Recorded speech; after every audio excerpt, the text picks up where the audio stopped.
everything.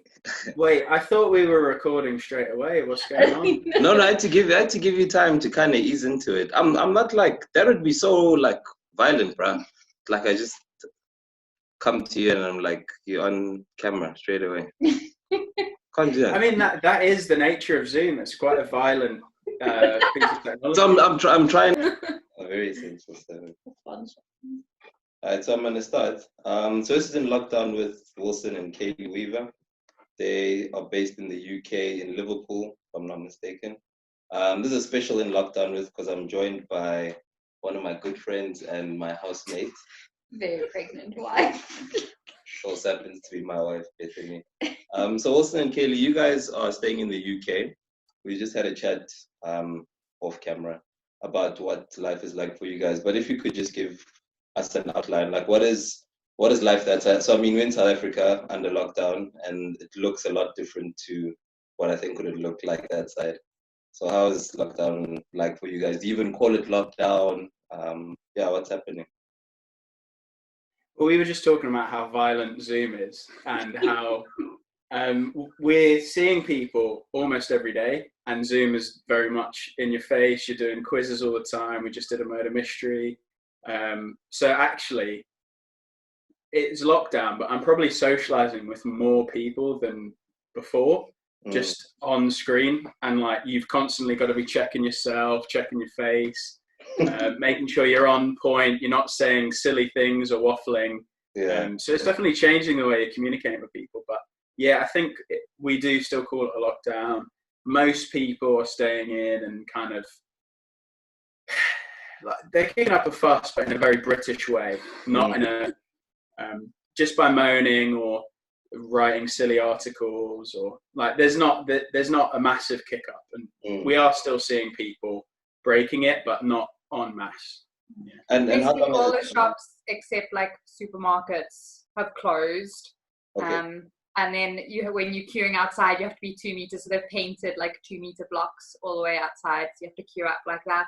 And it's really funny when you're walking down the street, because if you have to pass someone, there's always cars parked on the pavement. So then one of you goes one side of the car and the other person has to go like into the middle of the road and pass on the other side of the car. So you're always 2 meters away from anyone. And then like go into the park and see people who have like just seen someone they know on their little walk, and they're having a conversation, but like from 2 meters away from each other, just yelling at each other across the park. It's really funny. Yeah. But yeah. So are people allowed to be in public spaces, but under sort of stricter rules? Until Monday, I think you were only allowed out for an hour of exercise, and they just trusted people to only go out for an hour. What else? How do you like time people? Trust system. Well, the government, I think, they released a statement saying to stay alert, which can mean anything. I'm currently alert, but I'm not alert 24 hours a day. So I think I'm breaking the lockdown rules when I'm asleep. Yeah. It pretty much is intentionally vague so that you can kind of do a few things and kind of not. And you could get really political about that. And I don't know that there's a benefit to going into that too much, but it is a bit of a strange one that like we've been involved in and seen arguments between people who just haven't the foggiest with what the NHS is saying, what the government's saying. And I think that might be intentional, but also no one really knows what to do. So they haven't actually closed anything. So the parks have all stayed open. And then they've just said, no, people must go out, they must have picnics. We encourage people to use the open spaces. But then in the next sentence, we were told to stay home. So they haven't actually closed anything. You are allowed to go into the parks. I think right at the beginning of lockdown, they might have closed a couple of parks in London because there were too many people in them. And our closest park has a big sign outside that says, if the park is full, leave, come back later. Like, it's our responsibility to not kill everyone, basically. Wow. Was there ever a time where the government made a statement that from this day onwards, the following rules will apply? Or, as you've been saying, has it been sort of like a series of vague and not so clear recommendations that are sort of left to the discretion of the user. 23rd of March was That was the day. schools are not going back, businesses are closing. You have to stay home, only go out for your shopping. You may do 1 hour of exercise a day. I think that was it. Yeah, well, I could bring my 2-meter pole if you'd like to show you how I exercise to make sure everyone goes away. I feel like I need to put in a disclaimer that he doesn't actually do this. So I never leave the house without this. So I have to run with this. This is to make sure you keep distance. That's right. So this is how I run, just to make sure no one goes near me. Is that an official instrument? They sent this to everyone in the country because they trust us. So everyone received this 2-meter pole. That's what wonderful. The UK, maybe we should. Imagine what South Africans would do with it too. Yeah, that's crazy. I think most people would very quickly follow. Sure. Listen, and I'll bring Bethany in. You guys are both in the education space. What Cayley mentioned that schools were closed like on the 23rd. What has learning been like from then onwards, particularly for you as a facilitator? I think it'll be interesting to juxtapose that to the South African setting. I think Bethany will come in as well. It varies from child to child, I think. So every school that I'm aware of, I'm still training actually. So okay. I've got quite a wide network of teachers that I speak to fairly regularly, as we're all just sharing stories.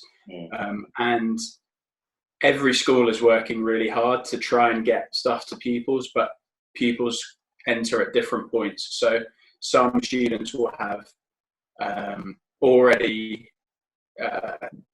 be doing home learning on laptops and iPads and whatnot, whereas some pupils won't have those at their disposal. So our school was sent home physical packs a couple of times to students, and some are still engaging with me and other teachers by email. So they'll send emails at strange times late in the evening that I don't want to respond to, just because it'd be strange to email a child at 12. So I will wait till the morning, by which point they are asleep. So we'll have some strange working hours. But I think everyone's doing different things, but everyone's working really hard. It's more a case of the access. So at the start, every child who was entitled to free school meals was due to receive free school meals. And I think the biggest issue that we faced hasn't been effort, because everyone immediately realised, right, this is a serious thing. We need to make sure everyone gets the education and the funding they need. But it's the access. So how does a child who is on free school meals get that money and food? How does a child who does not have a laptop and perhaps doesn't have internet access even access the materials that we're putting online or showing them?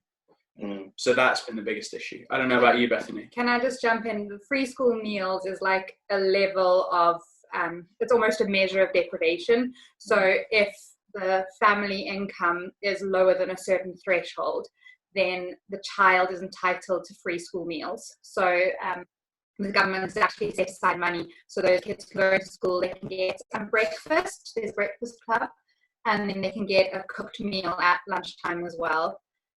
So when you talk about like education and levels of deprivation in certain schools, are probably like, oh yeah, we've got 30% of our kids on free school meals, and that shows you the percentage of children in the school who are at a level of deprivation. So Wilson's school that he's working in has a particularly high level of deprivation, but that also means, like you say, oh, they can't free school meals, but it also means that most of them don't have access to computers or the internet, so they can do schoolwork like some of the more affluent areas where they're just doing everything online now.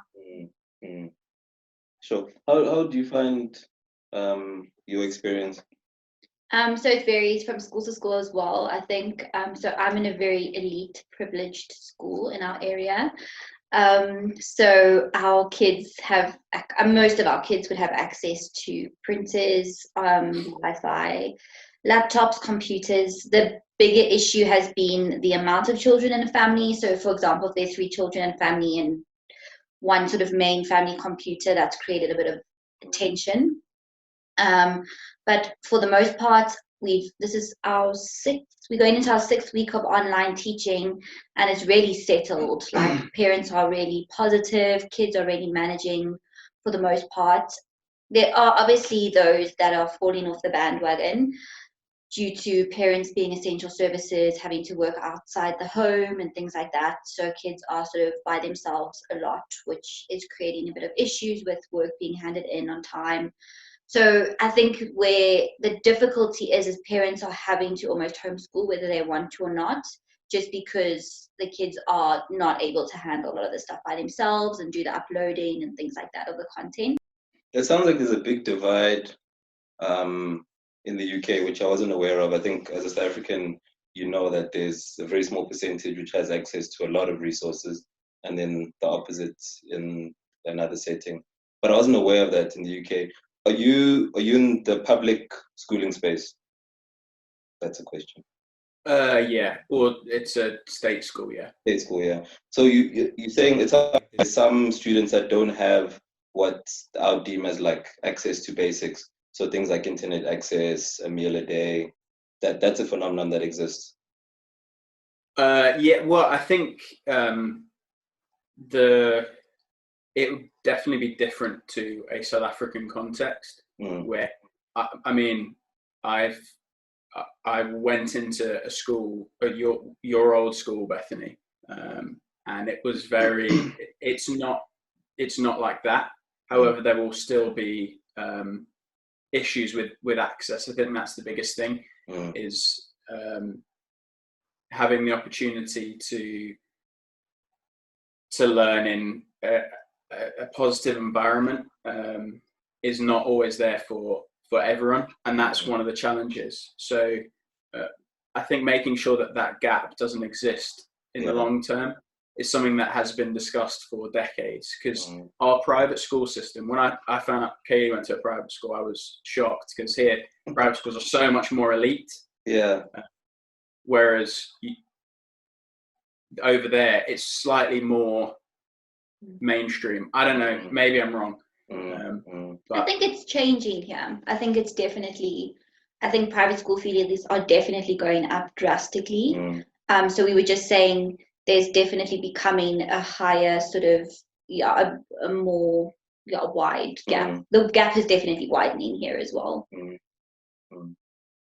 Cayley, you are South African born, and you've lived through some stuff in this country. Nothing of this magnitude or nothing this extreme, but you've seen how the South African government has responded to challenges, that are somewhat unprecedented, things that come out of nowhere. You've seen how they've responded to positive things like the World Cup, etc. How is your experience of being based overseas? Well, overseas for me, it's home for you, based in the UK and living there, and seeing sort of the UK's response to something new, and something that has a number of effects. So, the effect on the poor, the effect on access to resources, etc. How have you experienced that as someone who didn't grow up there but is now a resident and is living in that type of setting? So I think the weirdest thing for me is the difference in how South Africans respond to crises and how Brits respond. So South Africans very much take things in their stride. They're like, the world's falling apart again, okay. Yeah. Whereas the slightest hiccup happens here and everyone freaks out. So like, I think someone mentioned there was a virus that might come, and suddenly you could not get toilet paper. I mean, I think this one happened most places, but like toilet paper, hand sanitizer, eggs and flour. Yeah, but people like properly freaked out. And that's been weird. And then there's just no sense of humor about anything either. So like the government's issuing statements, and I think that one of the things I was really proud of watching, I mean, I'm obviously not in South Africa, so I don't know what the vibe is like actually in amongst people, but from what I've seen, you know, like Facebook and news and listening to my friends and that kind of thing, one thing I'm really proud of with South Africa is like people have rallied. Like okay, these are the rules. For the most part, I think, especially at the beginning, people were like, okay, well, at least someone's telling us what to do and we'll try and stick to that. Whereas here, like there's been a lot more complaining. Like British people like to grumble. We're great at that. That's our best export. We're incredible. They really like to complain. Yeah, but I mean, the sky does that for you. It's grey most of the year, anyways. So that kind of like teaches you how to be grey. No, it's been beautiful during lockdown. As soon as lockdown's done, I promise you it'll go grey again. But honestly, it's been so good. Yeah, it's another thing people have grumbled about because they're like, oh, we can't go outside and the sun's finally out.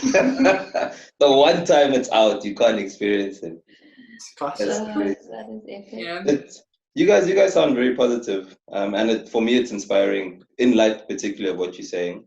And I think to get perspective that's not South African, but that's still somewhat positive, again, is inspiring for me. Because I think the people that I find myself around, like you say, people take things in their stride. So it's like, oh, well, we'll get through this. So there's quite an air of positivity.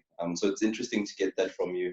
In light of that, what would your message or response to, I would say, to your setting? So people living in Liverpool, you know, have regular day-to-day jobs, are living regular lives, but are affected by this thing in, you know, a number of ways. What would your message of hope somewhat be to your immediate space around you? I think I'll also ask Bethany to weigh in on that as well.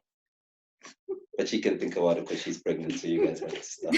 I can see why you didn't prep us with anything beforehand, because you wanted to just spring such a deep question. I'm South African. If you want a genuine answer, I think you'll have to wait. If you'd like a flippant one, I know, like, I guess people have been closer than before, not physically, but certainly during the clapping for the NHS on Thursday nights, people do seem to be, there's a lot more goodwill. So I've gotten to know my neighbours more through this, and that's a strange thing. Knowing your neighbours is a very foreign concept. Even in Liverpool, which is a very friendly city, not something that you'd really do. So I'd say that is one message of hope, that people do seem to be rallying together. There are, of course, people who are being silly. A lot of them are in our government, and I'm sure that'll be the case all around the world. People do generally tend to be looking out for each other, and I hope that we continue to be as appreciative of the key workers and just everyone in general, really. A lot of people would have thought before this that people working in shops and supermarkets were of a lower class than them. You see people being mistreated working in supermarkets all the time, and there's that sense of entitlement. That's Cayley's noticed that in this country. You'd hope that after this, people don't go back to that sense of entitlement with the supermarket workers and everyone else, and just think, actually, no, you guys are really vital. I couldn't live my life without you. So I hope that we actually continue some of the attitudes we've displayed during lockdown after this. Yeah. It's crazy how... No, sorry, Cayley. I was just saying, just to link to what you're saying, it's crazy how it takes things like this to strip away all the walls between us and kind of expose humanity. And we all have that humanity within us. And like we just cloud it and cover it with all sorts of silly entitlement and stuff. But I think most people I've spoken to have expressed that as well. Interesting that it's quite a global desire for people to see post-lockdown. Sorry, Kim. So I think there are two things for me, and the one is like coming at this as a Christian. Apparently, there's like 25% of Britons have Googled things about like God. Is there God? Like, what is he doing? That kind of thing. There's been an increase in people contacting and reaching out to churches. And I think everyone is very much dealing with the reality of death in a way that the first world doesn't. So death is not a reality here. People die of old age and cancer.